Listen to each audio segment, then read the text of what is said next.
Greetings and welcome to episode 138 of the Words About Gamescast, the weekly video game podcast for Words About Games. I'm your host Amy Alexander, and I'm joined this week by Patrick Welsh. Hey! I almost said Keith's name just on autopilot. I heard it in my head, in my voice, and then I was like, no, course correct, it's Patrick. We all look the same to you, Amy. Well, I'm never really looking at you. I'm always looking at the iPad. On my own beautiful face. How are you? It's been a minute since you've been on a podcast. I'm okay. I'm doing okay. That's good. My life's not very exciting, though, so I'll warn you now. That's alright, we're here to talk about video games. Video games. I remember those. Those are a thing. I've got the three behind me, arranged sequentially. As thus. Is that for the stream? Are you playing Mario Party on the stream? No, I'm not playing Mario Party. Oh, playing Final Fantasy 7 later. That's the thing I do now. You could just roll a d6 and have the same result and save yourself an hour. No, I'm good. I'd rather, I enjoy it. I was thinking Mario Party, Rob. Oh, yeah. To be fair, yeah. Here we go. Haha! I got a 5! That's good. What? You didn't roll a 1? You don't get a star? Let's talk about other video game stuff. Okay. Serious video game stuff. Serious video game journalism. Serious video game journalism. That's what we're known for here at Words About Games. Okay. With our first news story, which is... Yeah, that'll last. Which is our first news story, which is loot boxes to be investigated by US Federal Trade Commission. This is by Emma Kent over at Eurogamer, ironically. Who writes, "It's been just over a year since the furore over Star Wars Battlefront 2's loot boxes began, and in that time, gambling regulators have started paying more attention to the controversial microtransactions. The latest government to get involved is a biggin, as the United States Federal Trade Commission has indicated it will investigate loot boxes and how they impact children. FTC Chairman Joseph Simons yesterday affirmed a request by Senator Maggie Hassan that the agency will investigate loot boxes in video games. During the hearing, Hassan pointed out that the loot boxes are now endemic in the video game industry and are present in everything from casual smartphone games to the newest high-budget releases, and will likely represent a $50 billion industry by the year 2022. Although Washington State was one of the signatories of the recent international declaration to tackle the risks posed by loot boxes, along with 15 European state regulators, this appears to be the first time they will be investigated at a federal level in the US. As an independent agency of the US government, the FTC is responsible for consumer protection and both enforces and promotes awareness of business regulation statutes. Judging by Hassan's remarks, it sounds like the purpose of the investigation will be to further understand the risks posed by loot boxes and raise awareness by educating parents about potential addiction and other negative impacts. The FTC will report its findings back to Congress, and we'll probably have to wait a little while before we hear back. Earlier this year, Hassan also sent a letter to the ESRB requesting the organisation review its ratings processes for loot boxes. Hassan was also successful on this front, as the ESRB subsequently agreed to add warning labels to games containing loot boxes. And I imagine the warning label was, "Run! Get out while you still can!"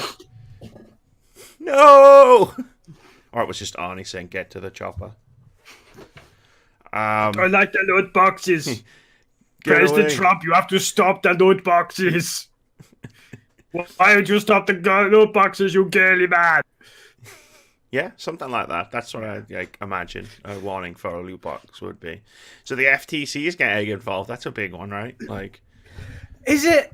Because I was sort of listening to this on another podcast yesterday, and I was sort of thinking, it's probably the thing where the US federal government's probably not going to do anything because, one, they never do. Two, they're going to side with the multi-billion-dollar industry that's putting them out, and 3, most of the people who are going to make decisions on this probably don't understand video games all that well, at least not on a federal level. Yeah, I mean, that is the reason why this is all sort of been okay.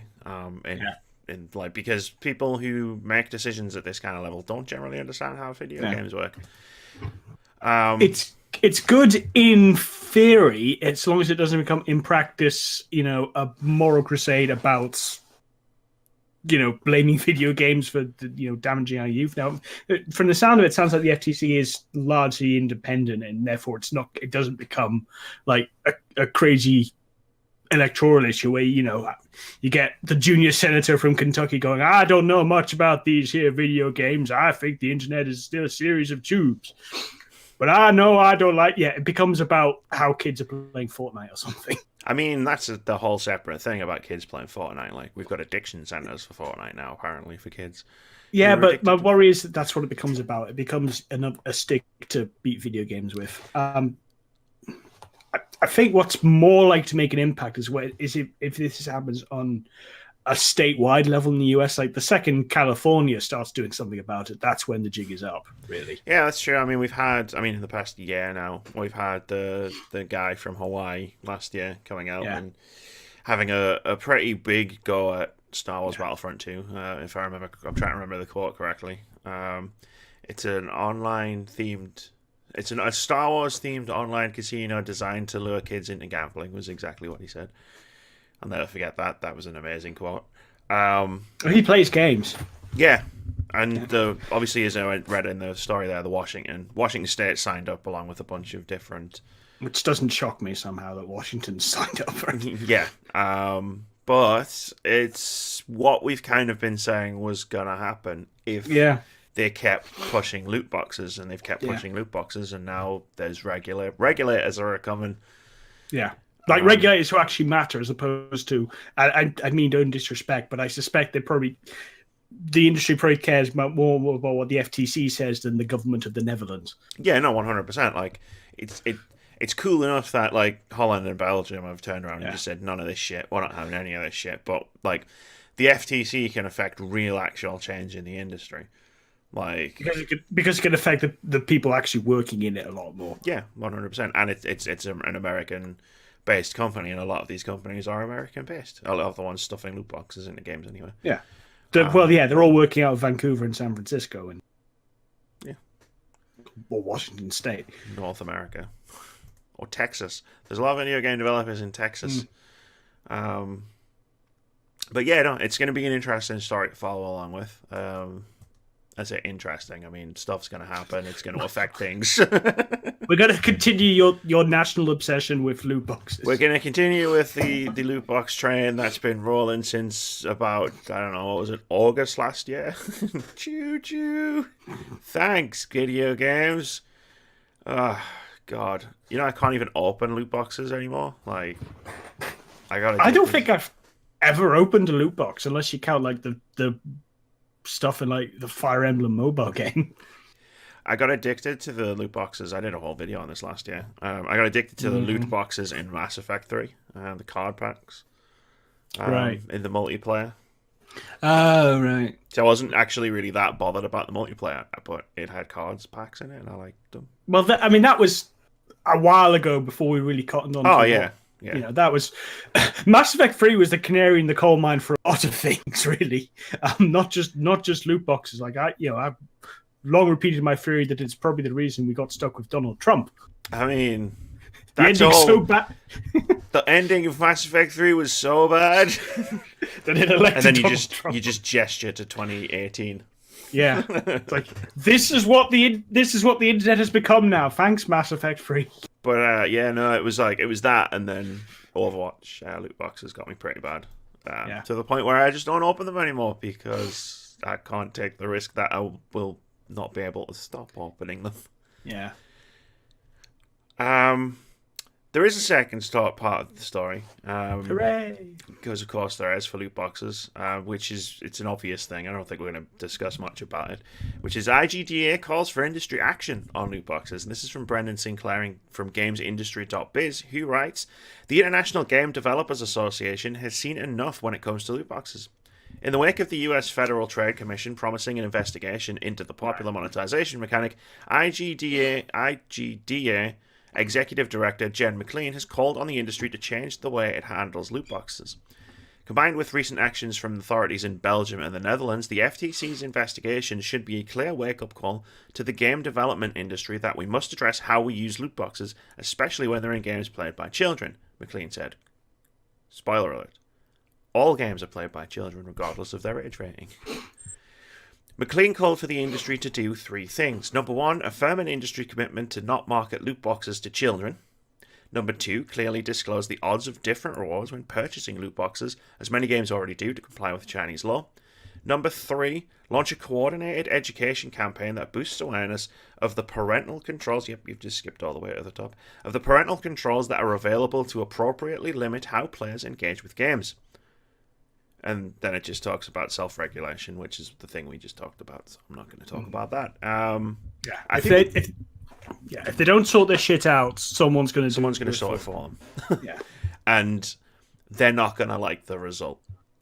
No, well, no one is going to like the result because this is the main crux of the matter. Is like when you're talking about loot boxes and like the power that they have in the games industry over people. It's not really. They're not really investigating this for people like myself who has a problem with loot boxes. It's because kids play games, and right. Yeah, that's why this is all a thing. It's think of the children. Yeah, it's which again is back to my point that that's where it becomes a stick to beat the industry with. Absolutely, I agree. You know? Like it because could that's always the rallying cry is think of the children, because GTA is a kids game and always has been. It could go badly wrong, and I mean, I've sat here on this podcast on and off whenever we've really talked about loot boxes for more than a year now, talking about regulate, like we just said there. If you don't sort this shit out, someone will sort it out for you. I don't want this to be a thing. Like, I don't want regulators to come along and like start beating the video game industry, but someone's got to curb some of the shit we've seen. Worst case scenario is for the US government, especially this US government, to get involved. Yeah. In regulating this. Yes. Can we just hold off? Hope for a couple of years. Yeah. Just. I mean, in fairness, I don't think Hillary Clinton was more sympathetic, given how little she understood the video games industry. But trying to get people to Pokemon Go to the polls. Yeah, I remember that. Yeah. No, it's small. I remember when she was running in 2008, and I was sort of looking up the difference between her and Barack Obama, and she was all kind of like think of the children, video game regulation, whatever. So the problem is the video game industry, like the market leaders of like your Activisions and your EAs, they bring this shit on themselves. Yeah, and then try to say it's not our fault. Well, that's the thing. That's the other side of the coin. Is the one side of the coin. Conservative politicians come in and crying, think of the children and hammer the games industry. The other side of the coin is that the regulators come in and side with multi-billion-dollar industries making money. Yeah, I mean, they make billions upon billions of dollars. I mean, those are perhaps worst-case scenarios, but the thing is, they're worst-case scenarios either way. Yeah. Whatever. Yeah, we'll be keeping an eye on it. This is like... I know it feels like we've been talking about it forever, but with this, it's kind of like it's the inception of it. It's the inception of what could potentially be a big moment. Yeah. So we don't really know that much yet. But the FTC, like I said at the top, the FTC can affect actual change in the industry. It's why we have to all on YouTube and on the internet now. It's why we all have to disclose when companies give us games to review or when they give us products. Which is fair. Yeah, like, they do good stuff. Like, they do good work. But let's move on. We're going to talk about actual video games now and not just things inside video games. With the news story that BioWare is revealing a Dragon Age something in December. And this is from Alice O'Connor over at Rock Paper Shotgun, who writes, following the pre-announcement of news on something new in Dragon Age, BioWare have pre-announced that they'll open up in December. And then some opinion stuff about Dragon Age 2 being good. It is! Damn it! This is a quote from Casey Hudson, who says, if you've been following these blogs or myself and Mark Derrett on Twitter, you know we're also working on some secret Dragon Age stuff. BioWare General Manager Casey Hudson posted last night, Dragon Age is an incredibly important franchise in our studio, and we're excited to continue its legacy. Look for more on this in the coming month. though I won't tell you where to look. I mean, the Game Awards, right? Like, Yeah, are in like 6 days. that's when they announced Mass Effect 3, actually. Yeah, I was thinking about that actually. And like BioWare's history at the Game Awards, it's like Mass Effect 3 was there. Mass Effect Andromeda had its first like major story trailer at the Game Awards. Anthem, we already knew was going to be there. Well, duh. As a like a world premiere, because you know how Jeff loves his world premieres. His world premiere, like, look at Anthem. I predicted that Dragon Age would get reveals in January, like as my one of my yearly predictions. I've kept the faith, and now it looks like I'm going to be rewarded. My God, it was a tough year though. When I predicted it, and then a month later we found out Dragon Age 4 had been rebooted, and I was like, no. But it sounds like we're going to hear something. So, Dragon Age Immortal. Yeah, look forward to your free-to-play mobile game. Or your Netflix series. Yeah, I mean, it doesn't necessarily have to be a video game, right? Like, no, it doesn't have to be Dragon Age 4. It could be. And indeed, I'm sort of setting my expectations low so that if it is Dragon Age 4, yay, because, yeah, I'm half expecting either a mobile game or always online, MMO, Destiny, Fallout 76. Yeah, I mean, I don't think so. Just purely because Anthem, and I don't know if they would make 2 at the same studio. Yeah. Well, is it necessarily their call at this point? No, I mean, I don't think EA would make 2, would have the same studio make 2 of the same game to compete with itself. Because if they released Dragon Age Destiny Edition, more people would probably jump onto that than play Anthem, because Dragon Age has the power of the IP, whereas Anthem is a brand new IP. Again, I'm trying to. I mean, I'm partly, pulling on people's legs, especially in the wake of BlizzCon, which, I haven't been on to talk about that. I was at a BlizzCon watching party, so I saw the reaction in real time. I wasn't even watching faces. BlizzCon.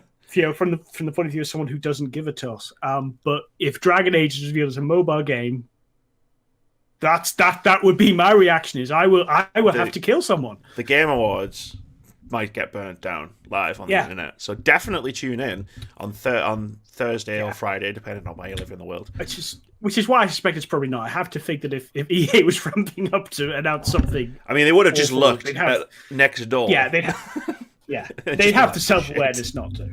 Yeah. I joke because I want to believe. I mean, I believe I have to. I've got a yearly prediction point riding on this, if nothing else. If for no other reason than this has to be something, because... the important thing is that Amy is right. I mean, I usually am. I'm not. It happens, Like, we'll find out. This time next week, when we're all sitting down on the podcast going, wow, what a show the Game Awards was. We'll know. For good or for ill. Yeah. Speaking of the Game Awards, Rocksteady isn't developing Superman and won't announce anything at the Game Awards. This is from Vicky Blake over at Eurogamer, who writes, Rocksteady's co-founder and game director, Sefton Hill, has confirmed the studio will not be making an appearance at the Game Awards, and told his followers that despite the rumours, the studio's latest project is not Superman. And then basically the tweet says, that. They're at work, don't expect an announcement.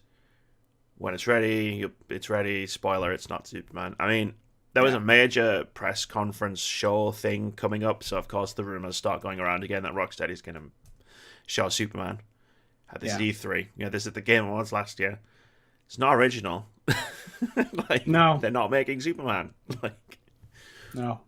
But I think this is the first time they've been incredibly specifically blatant. He's literally in the tweet just said, it's not Superman. Well, there was a rumor going around this week or so that what they were working on was World's Finest, so Superman and Batman. Yeah, it was called Superman's World's Finest. So the reason this became a thing was there was a system requirements site which successfully, it had Devil May Cry 5 a month before E3.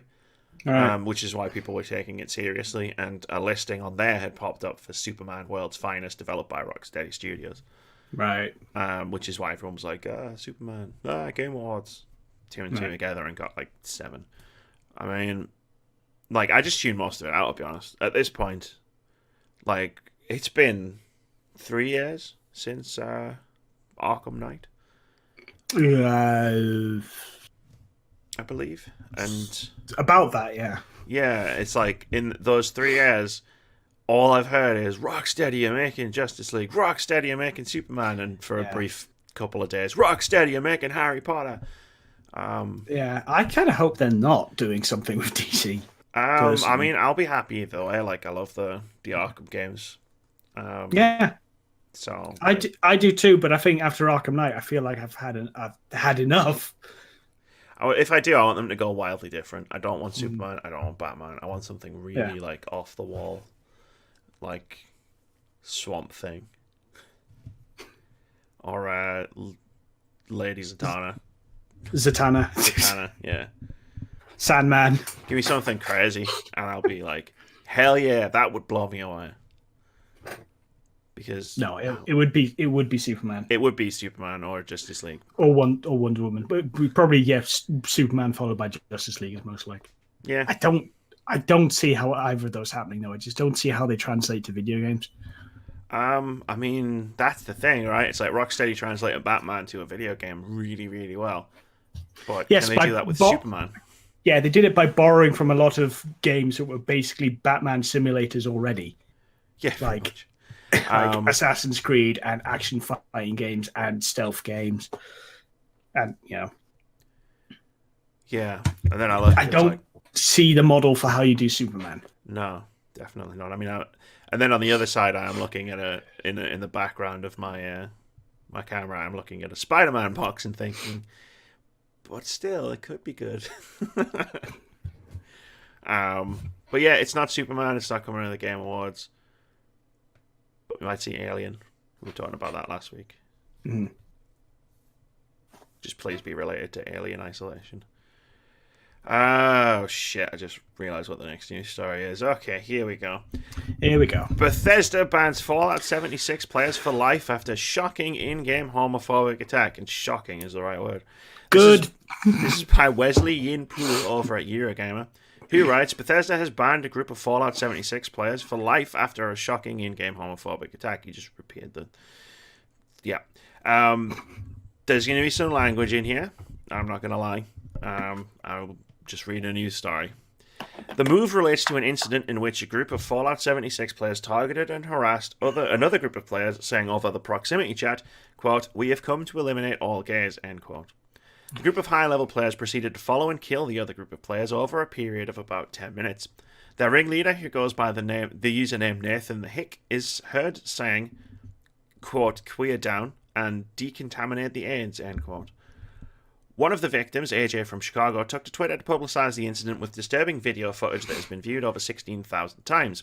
In a follow-up interview with the Eurogamer, AJ said the harassment began slightly earlier when Nathan the Hick approached the group to ask for a disease cure item. Quote, "The three of us were having a good time and talking to him, and then one of us commented on his character or his character's outfit being cute. He replied, 'I don't fuck with that homo shit,' and left," end quote. 10 minutes later, Nathan the Hick returned with friends to harass AJ and his group. The Fallout 76's player versus player system employs an anti-griefing mechanic that means if you don't fight back, your attacker does negligible damage. Which is what they did. Quote, "The game notified me that if I didn't fight back, they would do limited damage, so I didn't fight back and hoped they would just get bored and leave. They stuck with it and even joked about how this is the strongest queer I've ever seen," end quote. I'm just going to skip to the, to the end.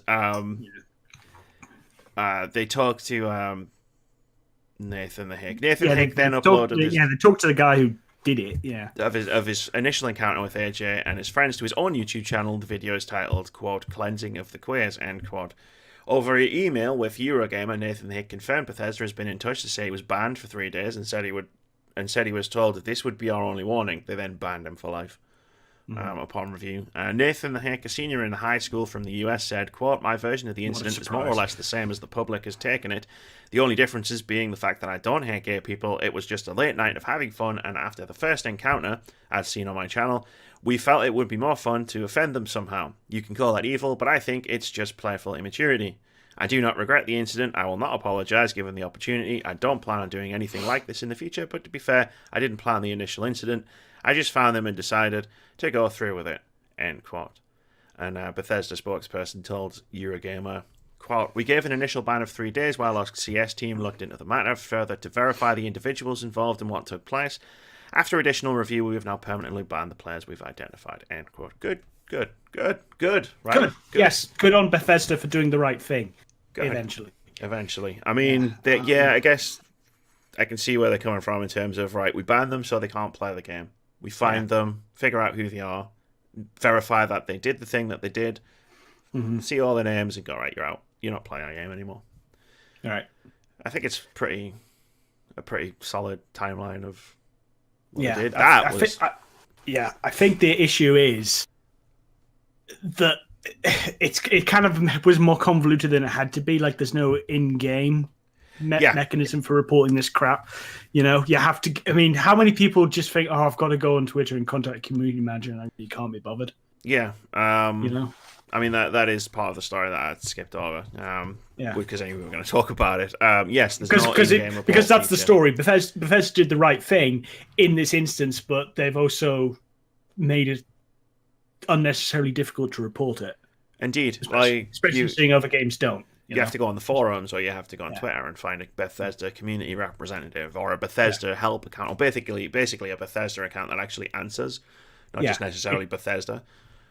And every time you do something like this, every time you put a barrier in place to reporting it, means that you're going to get a percentage of people who aren't going to. Yeah. And so the thing goes underreported. Of course. And then something like this, or worse, could have happened to somebody else, and it just wasn't reported because that person who was playing didn't necessarily know how to report it. Right. Like AJ...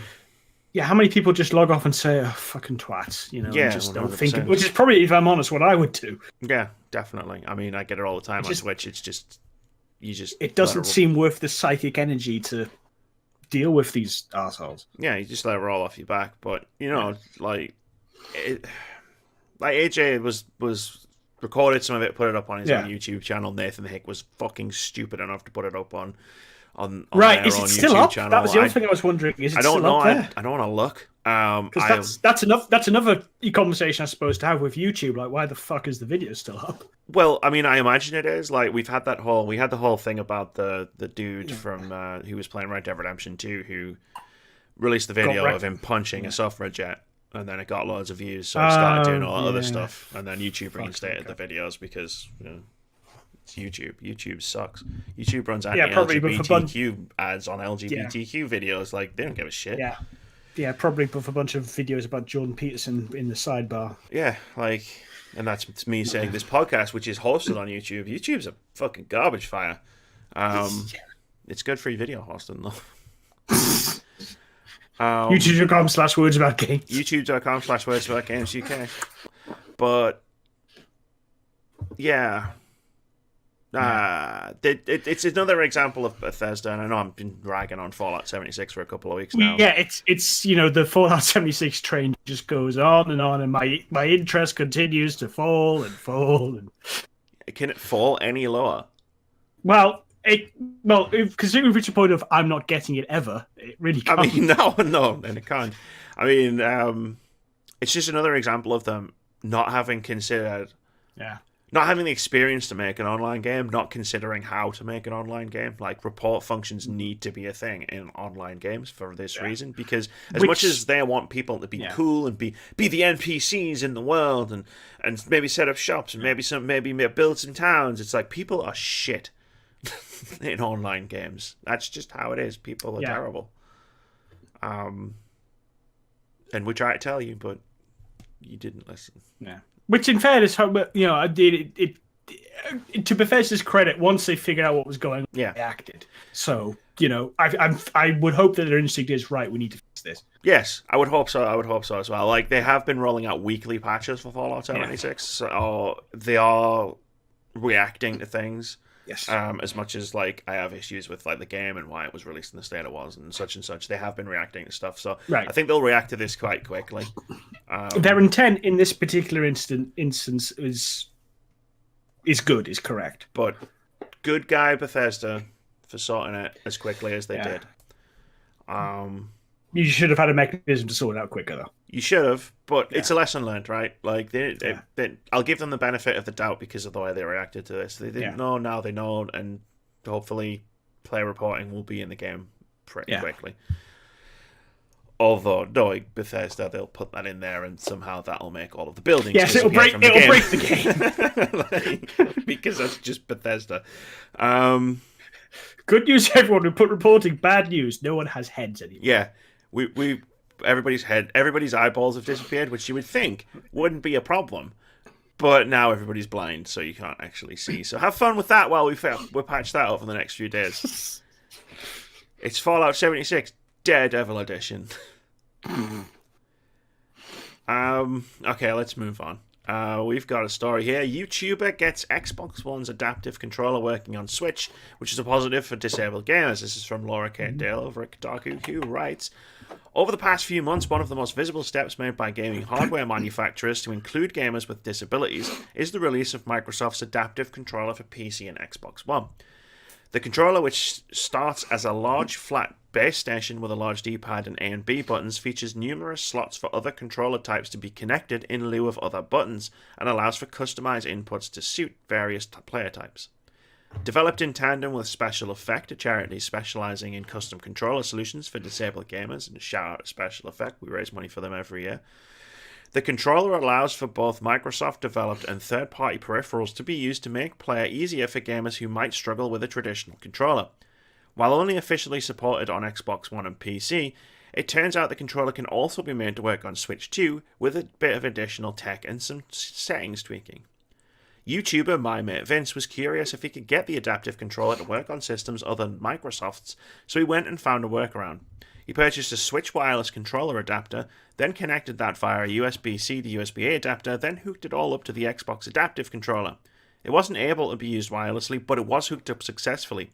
From there, he had to enable Pro Controller wired communication in the Switch menu, then do some tweaking of controller profiles on PC, then he had the controller working in Mario Kart 8. And then there's just some stuff about how good this is for accessibility. As much as I love my Switch, and Nintendo in general, like they don't seem to put a lot of thought into accessibility sometimes. No. Well, in fairness to them, I think during the age of the Wii and the DS, I think that it's not that I think they were necessarily thinking that way. I think that was a happy side effect. Like you always saw these trailers of the little old ladies playing Wii bowling. Oh yeah, no, I mean in terms of like bringing like non-core gamers or casual gamers into gaming, like everybody's got a Wii. There's a Wii. My parents have a Wii because it was just one of those things. But no, I was like, I mean, the thing I was most thinking about, it's been on my mind a lot recently because of Pokemon Let's Go with its like you have to use motion controls to play Pokemon Let's Go. Yeah. Which is an issue for people. That's Nintendo's thing, though. They insist on putting motion controls and stuff. I get it. Like, I get why they do it, and like because. Well, no, I don't get why they do it, other than they are Nintendo. No, I mean I get why they've got motion controls in Pokemon Let's Go, specifically because you throw in the Pokeball and it's like Pokemon Go, but there needs to be. I get them being there, but they need to be optional because that's what sank Star Fox Zero. They put non-optional motion controls in Mario Odyssey. They weren't optional in that if you wanted to do particular moves, you had to use motion controls, but you didn't have to use the moves to finish the game. Yeah. I remember that. I mean, that's kind of Nintendo being Nintendo. Yeah, I mean, that's what prompted my comment of like, I love Nintendo, but like, again, I raise money for special effect every year. Like this, to me, this is kind of an important issue of like we need to be accessible, and Microsoft has made this amazing controller, like so more people can play games, and Nintendo is out here going, but we want you to throw the Pokeball in Pokemon Let's Go, and like that's cool and everything, and I would do it because like I'm fortunate enough that I can, but there's people out there that can't. There's kids out there who can't. Yeah. Absolutely. More to the point.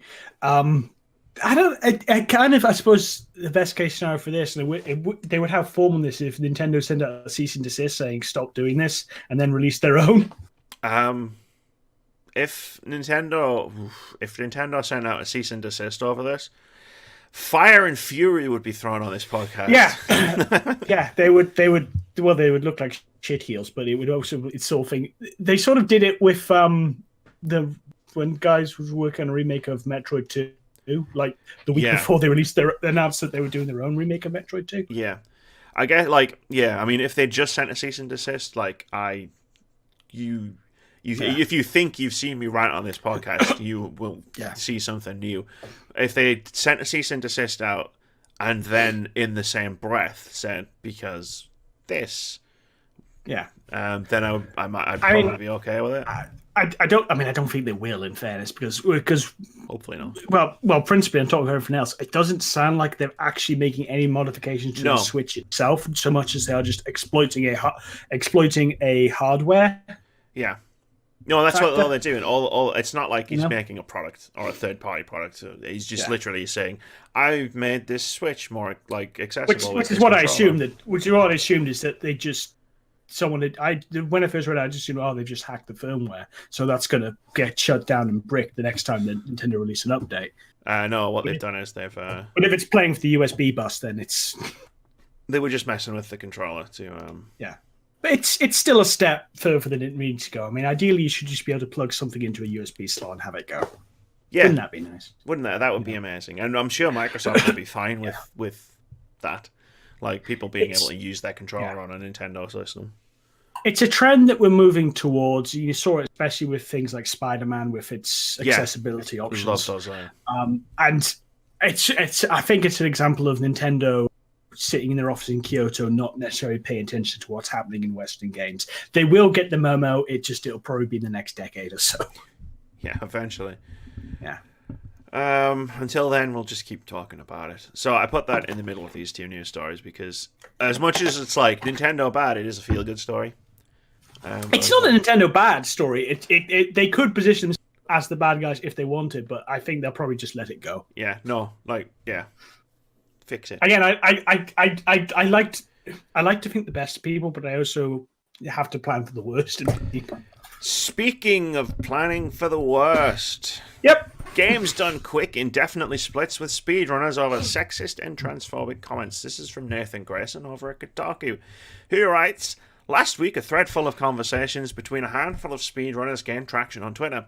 Said to be screenshotted from a private Discord, these conversations included derogatory comments about women, as well as transphobia and anti-Semitism. After some initial hesitation, speedrun charity organisation Games Done Quick said last night that these streamers will no longer represent them at events. The Twitter thread posted by a speedrunner named Andrea contained screenshots of conversations primarily involving two speedrunners. R. White Goose, who chronicles the history of speedrunning on his YouTube channel and has done speedruns of games like Super Mario 64, GoldenEye, and Graviton. No, sorry, that's not a game. Let me try that again. Who has done speedruns of games like Super Mario 64 and GoldenEye, and Graviton, who plays games like Doom 64, GoldenEye, and Pilot Wings 64.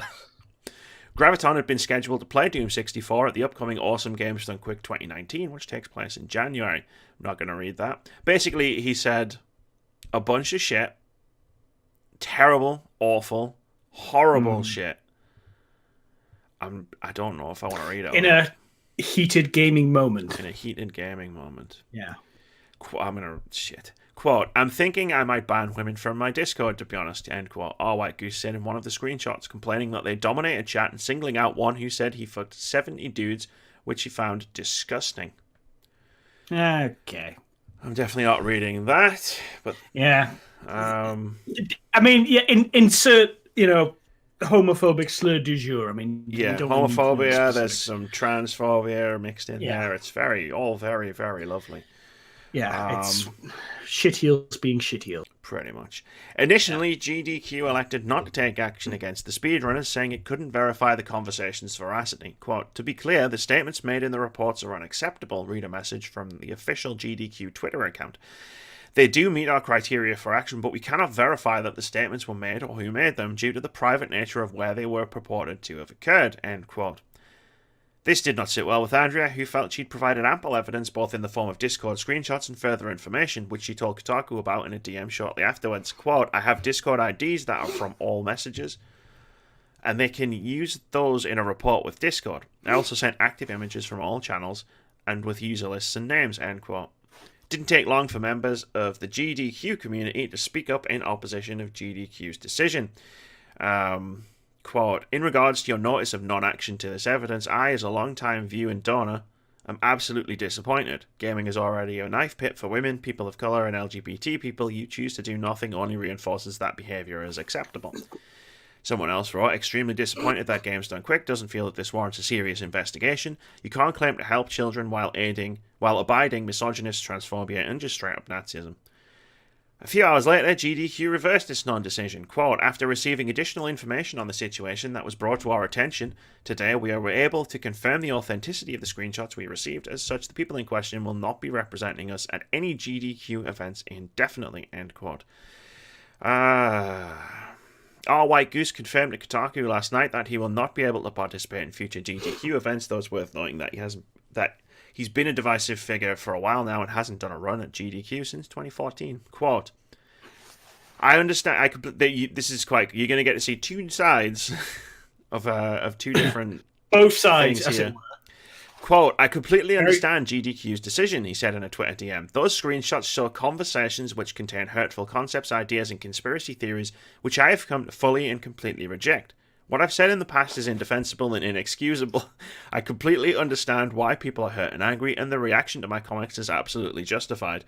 End quote. Kotaku also reached out to Graviton, but as of publishing, he had yet to reply. He did, however, react to the recent turn of events on Twitter. Quote, when your wrong think gets you more followers than your GDQ run would have got, end quote, he said. Okay. Two different sides of the same thing. One dude's like, oh, I got more followers, fuck you guys. And the other one's just like, oh no, I this is horrible. And yeah, these are horrible things. These are horrible things that I have said that I completely disown. And the other one is, were SJW Cox ruining everything. Pretty much, yeah. Yeah, so... Well, what's the time of all of us SJW Cooks? Fuck you guys. Yes. What was the time frame for this again? Like, what was it? When were they? I don't know. You see, I wanted to think about this because were they historical or were they last week? I don't know how all the conversations, because it's the conversations, right? It's not necessarily the Discord stuff. It's the conversations. Because he's like, oh, I totally don't think this anymore, and I was like, wait, I was under the impression that these conversations happened. Because, I don't want to be like Disney and James Gunn, where, he said something shitty 10 years ago, so he gets sacked. Because we've all said and done stuff that we're not proud of. I've 100% been in that situation. I've done shit and said shit that... In a heated gaming moment. But guess what? I don't throw around racist or sexist or homophobic insults when I'm pissed off. No, I swear at people in Latin because I'm civilized. That's the thing. I've had heated gaming moments on Twitch. Yeah. I've never once used a homophobic slur or a racist slur or transphobic or any kind of phobia or ism. Because on top of everything else, it's unoriginal. Call someone an arse parrot instead. It's creative. Definitely. Come up with your own insults. It used to be the mark of an English gentleman. Okay, own personal insult for other people. Okay, I've got a date. I've got a date on something. 5/2/2018. Okay, so February. It's either if it's American, that would be May. It's either February or May. It was February or April. Yeah, April. Oh, May. Ah, time. Time is an illusion. Damn you, daylight savings. But I don't have that in my back pocket. I've never have that in my back pocket or in the back of my head. Do you know what? I find it ridiculously and again, I've probably said some shit in the past, but I find it really quite easy to not be racist or homophobic. Yeah, there's sort of two issues here which are kind of bigger. Really, necessarily bigger instance. The first is believe women. When a woman says, I've experienced abuse online, let me go and verify. That. Oh, but we can't verify this because it's in a private Discord server. She's showing you the screenshots. Yeah. Second is, What kind of stuff are you exposing yourself to, and what kind of people are you hanging around with that your default insults are racist and homophobic? Yeah. Like, it's spurred the moment, but where did you get the idea that that's okay? Like, how did you internalize this? Even if you don't believe it, how did you internalize like this way of thinking and speaking? I mean, like, because all it does is normalize it. When we were growing up, I don't know, like, I'll just speak for myself. When I was growing up, and even though I know we're the same age, like, there were certain words that we used that were wrong, but we didn't know any better. And that's not an excuse, but I mean, once we knew better, we stopped using those words. It was probably even within the last 10 years, I made a comment, I'm going to stop calling things gay as a pejorative. Yeah, I mean, that was because that was a thing that, growing up in the 90s, that's just what we did. Like, yeah, like I can even remember like 10 years ago joking about the insults that we would come up with to insult people in Call of Duty, and then I started thinking, well, actually, that not only is that not okay, it's really fucking lazy. If you want to insult someone, you've got to put some effort into it. Damn right you do. Like, do you know on top of which does it really work? It's like, you're gay, and I was like, so it's like, yeah, well, that's the thing, right? Like, I don't, when I was 13, yes, I would have got defensive about it. Now it's like, so like trolls. Do you know how many times a week I hear that I get called a tranny, and I'm just like, I mean, I can't even imagine what your experience is. I get called that, and it's just like, yeah, all right. What's your point? Go away now. Like, like, come on. Which is what you do. It's what you I remember once, walking around London, people come up to me saying, "Oh, you're shirtless." I was like, are you offering? But no, it's just it's like eventually it's just like you hear the same 2 or 3 things over and over and over again, or at least do better. Be more creative. Yeah, you might actually entertain me. You definitely won't insult me, but you might actually entertain me. At least make your insults fun. Yeah, let's all have fun here, guys. But GDQ, I mean, I love GDQ. I watch GDQ every time it's on. I was really disappointed by their initial reaction to this, which was to basically acknowledge that it's shit, but to say, like, we're not going to do anything about it. Yeah. It's, again, they did the right thing eventually. Once they were pushed towards it by, I'm assuming, their community basically saying this is unacceptable. Cause you can't have, like, because, I mean, I know one of the guys, White Goose, wasn't running, but Graviton, the one who responded with wrong thing, was supposed to be running in January. Like, you can't have that person running at a charity event. Just, you can't, like, and you can tell me I'm censoring people or whatever, but that's just the way it is. Well, no, they're a private organization. They've got every right to censor people. Exactly. Freedom of speech is not freedom from the consequences of your speech. No, they've got every right to say these are not in accordance with to promote, and therefore we will not include you. That's not a violation of your freedom of speech. That's denial of a platform for your speech. Exactly. You can go say whatever you want, but nobody has to listen. But more to the point, nobody's obligated to give you a megaphone. Yeah, definitely. And censorship only protects you from the government, not from anybody else. Go start your own racist streaming service. I mean, generally they do that. They started that racist social media thing, and I think it's either in trouble or it's gone. Yeah, because it's only populated by racists. Yeah. Let's move on to the next news story, which I should have put higher because we were just talking about the Game Awards. Whoops. Yay! Avengers Infinity War directors, the Russo brothers, appearing at the Game Awards. This is from Imran Khan over at Game Informer. While the Game Awards has a long list of developers and video game industry luminaries on the guest list, the show is also bringing 2 major movie directors onto the stage. It was announced today via Twitter that Joe and Anthony Russo will be present at the Game Awards, but it's not clear in what capacity. Anthony and Joe Russo are likely best known for their work on Marvel Cinematic Universe movies like Captain America, like Captain America movies, as well as Avengers Infinity War and the next Avengers movie next year. They also directed a number of episodes of the TV comedy Community. God damn right they did. The Russos are no strangers to gaming. The brothers are a fan of Fortnite and managed to convince Epic to add Thanos to a limited time event for the game. It raises the question of what the pair might have for the Game Awards. What do the pair have for the Game Awards, Patrick? To show up and give an award to someone. Probably, yeah. The award goes to... They're like, everyone's going nuts because, two reasons. One, we don't have an Avengers 4 movie trailer yet. Two, we still haven't seen anything about this Avengers game that Crystal Dynamics is working on. I had completely forgotten that existed. Exactly. Like, was it last year? And then they were like, we're going to show more in 2018, and everyone's kind of been like, go ahead. And then they were like, we're going to be at E3. And everybody was like, Avengers! And then they just turned up, and it was like, oh, Kingdom Hearts and the Quiet Man. What's this?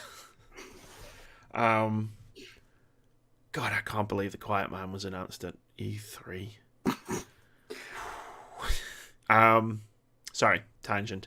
Yeah, it's like, I want to believe that they're going to bring us an Avengers trailer, the game, not the movie. Mm-hmm. I don't think they'll premiere a movie trailer at the Game Awards. No, absolutely not. No, they'll just drop it on YouTube. They'll just put it on YouTube and break the internet. Like, yeah.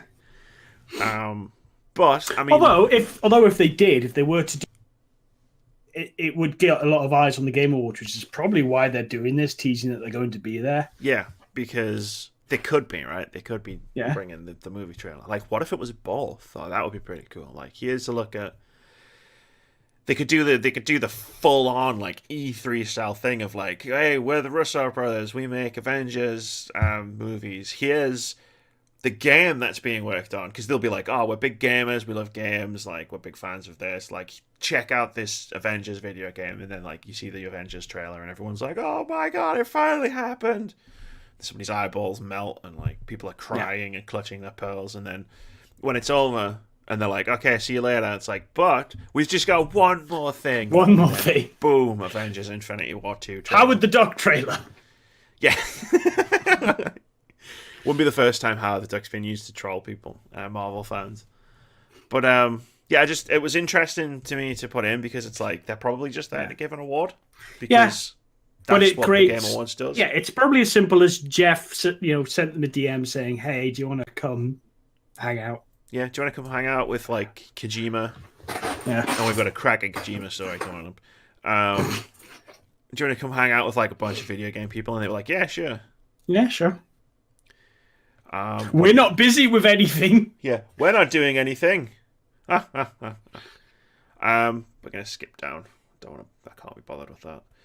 We're going to talk about the BAFTA Children's Awards. The BAFTA Children's Award for Best Game goes to Mario and Rabbids Kingdom Battle. You might be wondering why this is newsworthy. Well, let me tell you. Or let the words of Rich Stanton from Kotaku tell you. The BAFTA Children's Awards 2018 was held last week, and, in a rather wacky turn of events, gave the gong for Best Children's Game to a mascot-themed turn-based strategy title heavily inspired by XCOM. Ubisoft's Mario and Rabbids Kingdom Battle is certainly a high-quality game, but frankly doesn't really seem to be a video game, specifically for children. The EU's Peggy.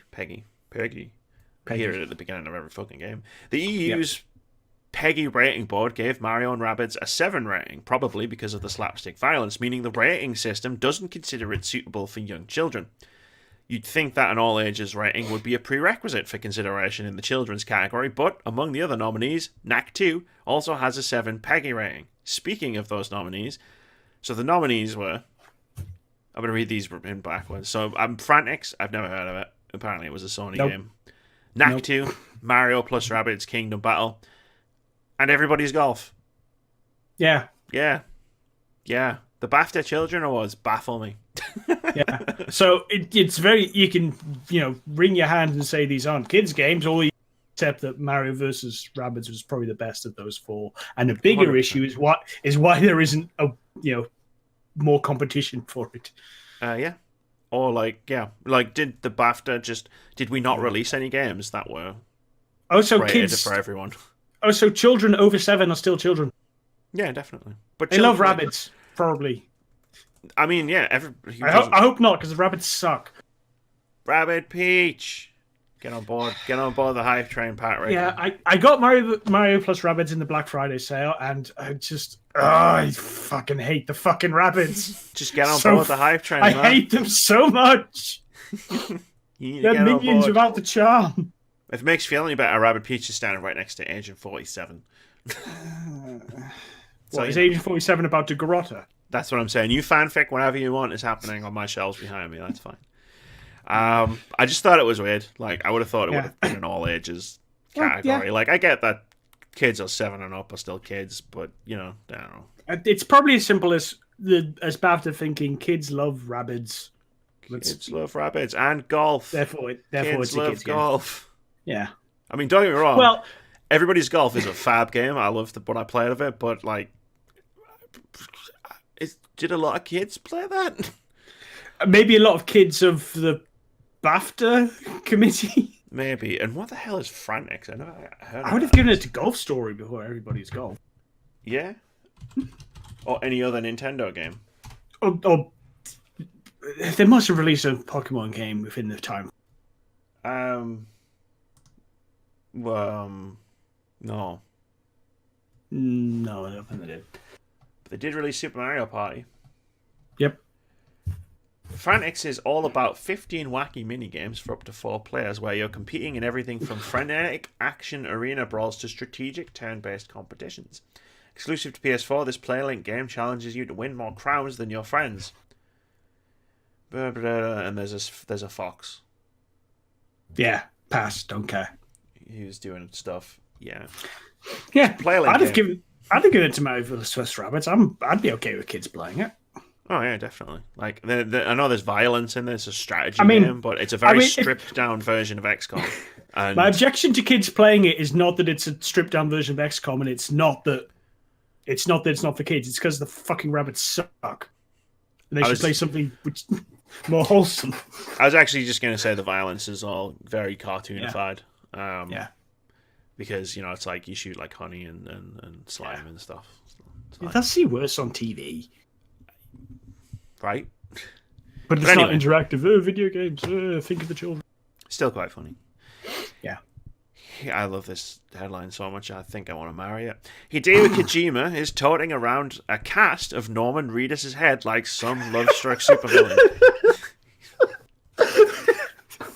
This is from Rich Stanton over Kotaku again, who writes, Hideo Kojima's I'm wacky me shtick around Death Stranding occasionally threatens to get tiresome.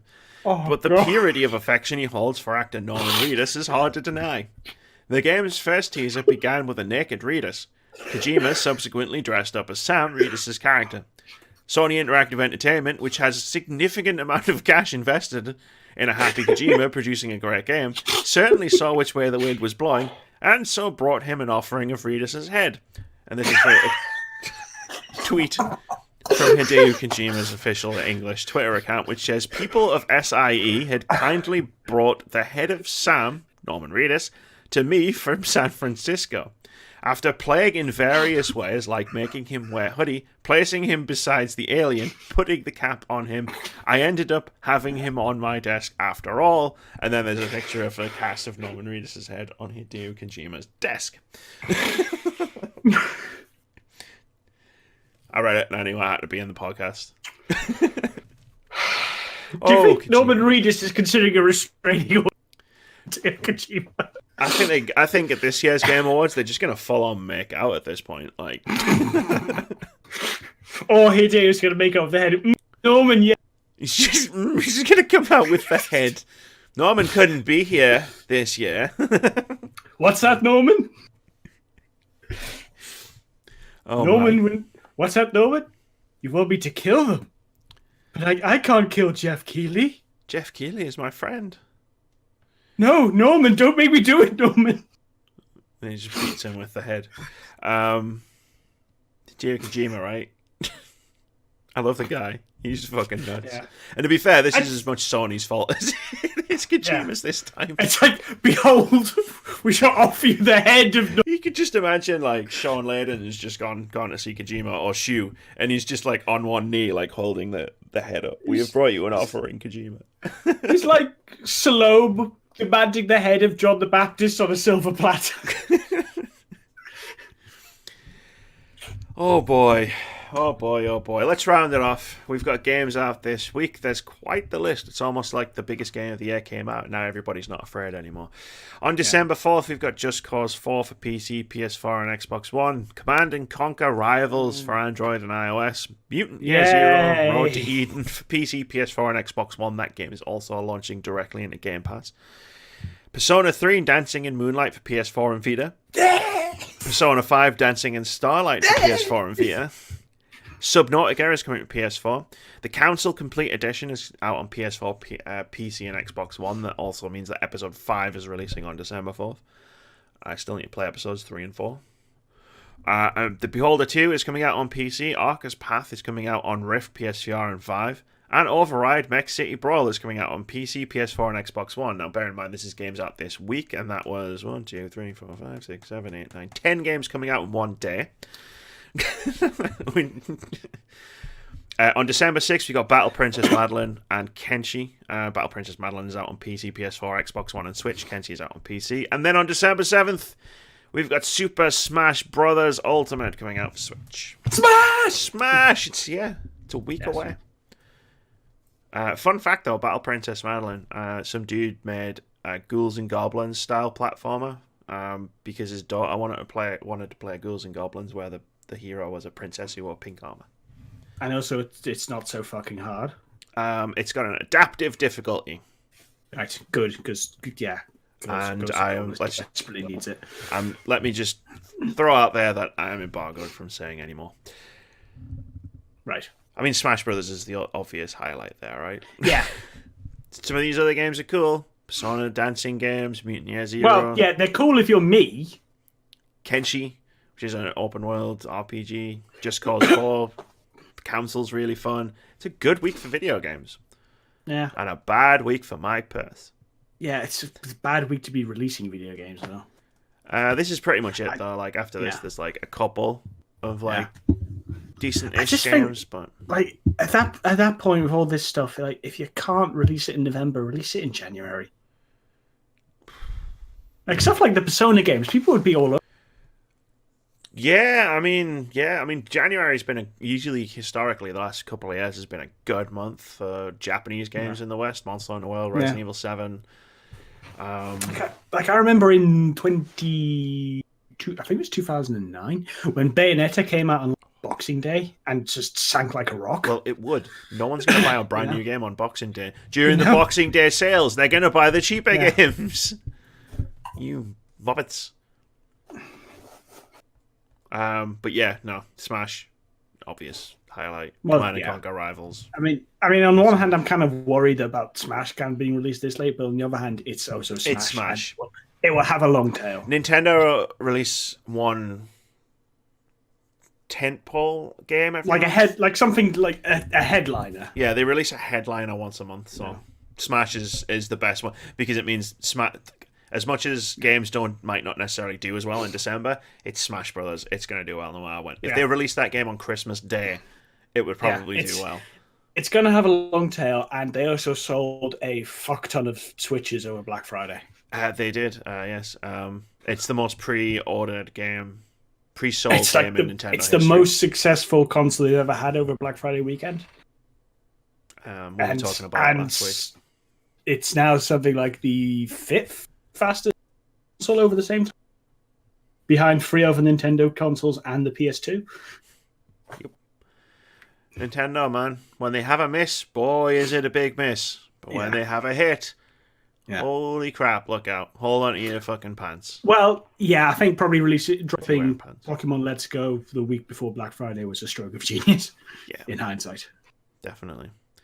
And then it's like some of the games that they've got coming up look ridiculous as well. Anyway, that's going to do it for episode 138 of The Words About Gamescast. Thank you very much for joining me, Pyric. It's always a pleasure to see you. We need to have you on more often. I'm sure I say that every time. I know. On. I know. Then I get scared. Well, next time I'll give you a big hug, big squishy hug. I do it now, but I can't get any close. I'm sorry. I'll just pat him on it like I'm patting you on the shoulder. Here we go. Yow. Say bye.